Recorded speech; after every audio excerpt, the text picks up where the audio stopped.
Will, W-I-L-L, a word often used but rarely defined.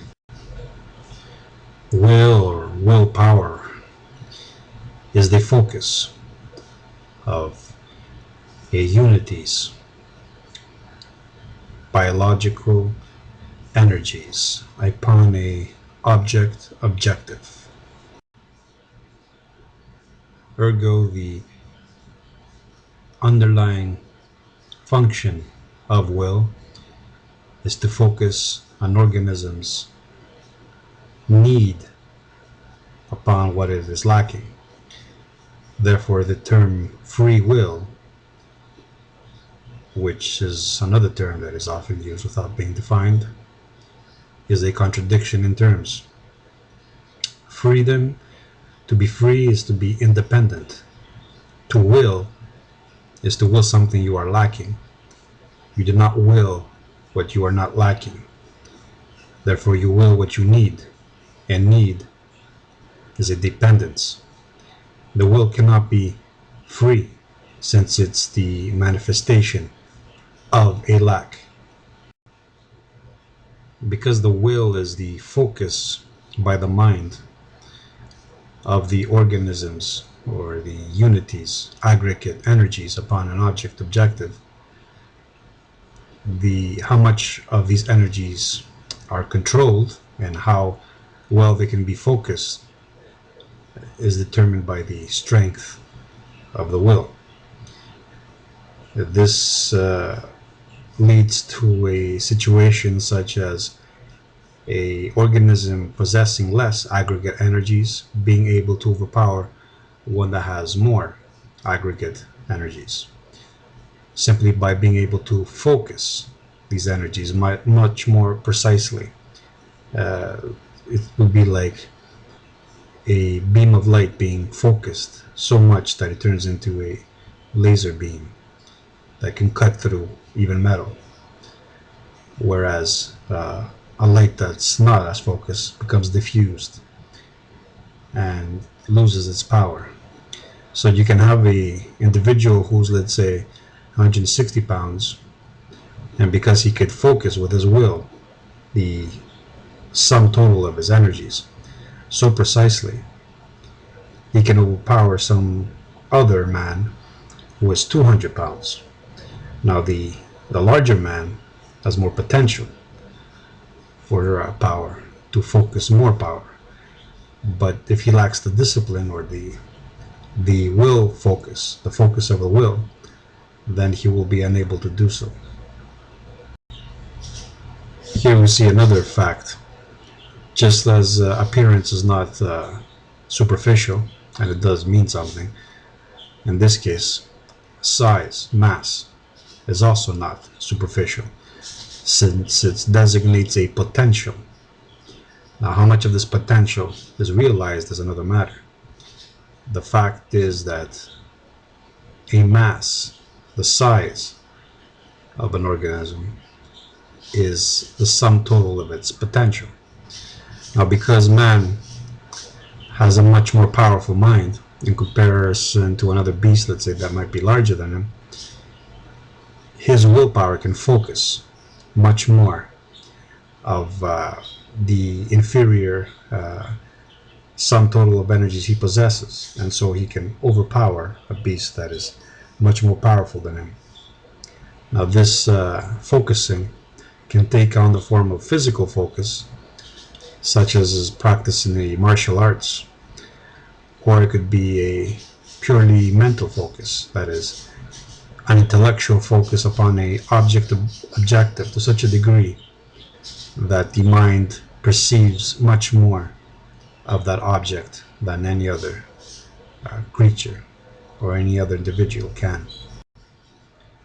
The will can be trained and increased in force and power with exercise, both mental and physical. In Greek, exercise, the word for exercise,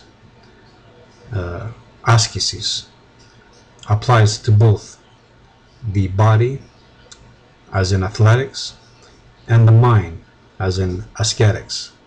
In both cases, the stress, whether the mind indulges in the artificial form of it or finds itself in a position where it's forced to be stressed, sharpens its willpower, or it perishes by being unable to sharpen its willpower, and in so doing becomes more powerful, stronger. Now in the physical context, this sharpening of the body's aggregate energies manifests as muscle. Muscle is the end result of the body exercising, that is, stressing itself to the point where the aggregate energies at its possession become more useful to the organism, become more focused.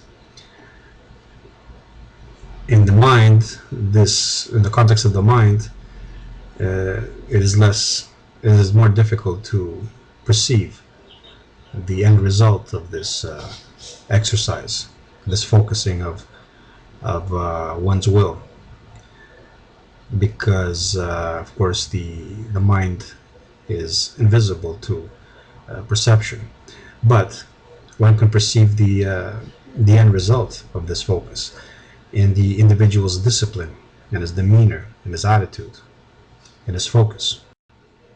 Therefore, in the Hellenic way, ascetics is a form of athletics for the mind, and both are a sharpening of the will, a reinforcement of the will, where the will becomes more and more able to harness the organism's aggregate energies. In the Eastern tradition, of course, it can take on the form of total denial of self, as it is done also in Christianity. In a way, this form of self-stressing is a way of burning away excess baggage. Whether this excess baggage comes in the form of fat, that is,